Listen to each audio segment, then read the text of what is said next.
makikita nyo ng malapitan na merong namumuuna ng mga melasma sa aking gilid ng ilong. Natanggal ko na yan dati pero ngayon tatanggalin ko uli.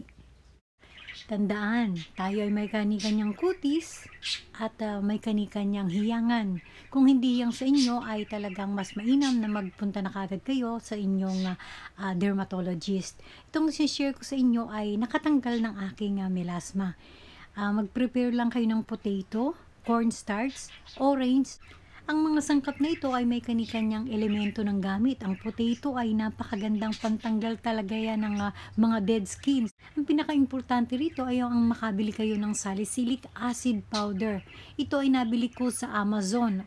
At bago tayo magsimula, kung bago ka lang sa channel ko, please subscribe, like, and share, and don't forget to hit the bell button para updated ka sa lahat ng aking mga vlogs. Unahin muna natin gadgarin ng potato. So, salain at iset aside na muna. Ang pinagsalaan ay aking itatabi rin yan dahil lalagyan ko yan ng granule sugar para pang-scrub sa aking mukha at sa aking katawan. At pwede rin yung ipang-scrub yan sa mga kilikili, sa mga singit, sa mga makakapal na balat katulad ng mga tuhod, siko, at kung saan-saan nyo pwede itong ipang-scrub. So, dito naman tayo sa orange. So, ito ay kukuhanin natin yung katas ng balat nito. So, ito ay gagawin nating oil.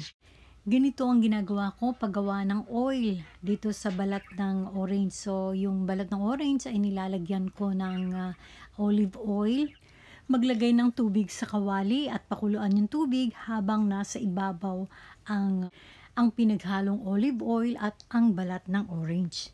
So, dahan-dahan lang ang apoy, liitan lang at habang umiinit ito ay halu-haluin para talagang magkahalo yung oil at saka yung balat ng pungka. Amuyin mo, talagang napakabango. So, salain at iset aside na muna natin. Maglagay ng tubig sa kawali at ilagay ang cornstarch at ito ay halu-haluin hanggang sa ito ay lumapot.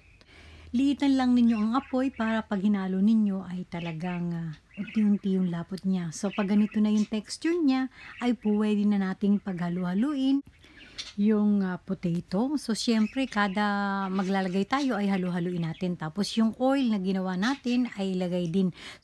Ito yung napakagandang way para matanggal ninyo ang inyong melasma nang hindi ninyo kailangan talagang mangamba dahil ito ay natatanggalan ng pakunti-kunting balat ninyo. So, madry man ito ay mayroon namang oil na pwede nyong ilagay sa gabi. Paghalu-haluin at yung pinaka-lastly na inyong lalagay ay ang dulo ng kutsarita ng salicylic acid powder.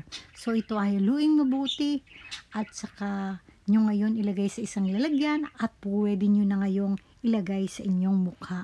Itong ginawa ko ito ay good for 1 week kaya inilagay ko sa refrigerator yung aking tinimpla. At kung itatanong nyo kung paano ang paglalagay nito, kung kayo ay nagtatrabaho, edi sa gabi nyo lang i-apply. So, after 30 minutes, banlawan ninyo. At alam nyo ba, ang pinaka-the best dito ay yung kukuha kayo ng hot wet towel. After ninyong makapaghilamos, ay maglagay ng twice sa inyong mukha ng hot wet towel. So, at saka kayo maglagay ngayon ng inyong sariling lotion.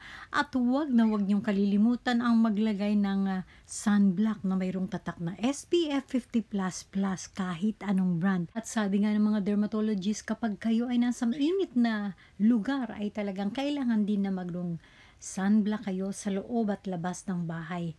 At isa pang tip na napakaganda ay napakagandang ipambabad ng olive oil sa inyong mukha bago maligo. So guys, sana ay magustuhan ninyo at talagang makatulong sa inyong melasma.